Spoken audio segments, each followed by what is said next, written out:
আমরা কি গত 17 বছর পারছি কারো বিরুদ্ধে লিখতে?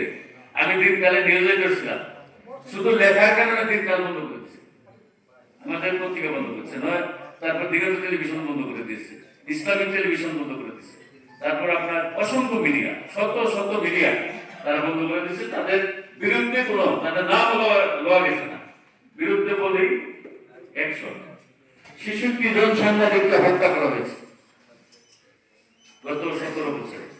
এরকম অসংখ্য উদাহরণ আছে। কিন্তু বিএনপি সবসময় উদার, বিএনপির সময় গণমাধ্যম কর্মী আমরা যারা আছি ভালো থাকে, সকল শ্রেণী পেশার মানুষ ভালো থাকে, মত প্রকাশের স্বাধীনতা থাকে।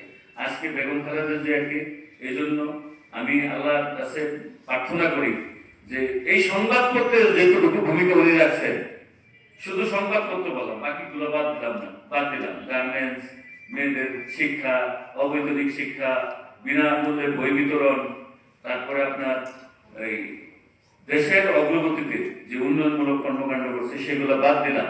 শুধু আমাদের সংবাদপত্রের জন্য যেটুকু কাজ করেছেন আমরা কৃতজ্ঞ, এবং আমরা প্রত্যাশা করি আজকের এই দিনে যে বেগম খালেদা জিয়াকে আল্লাহ জান্নাতের মানে একেবারে উচ্চ মাকাম দান করবেন।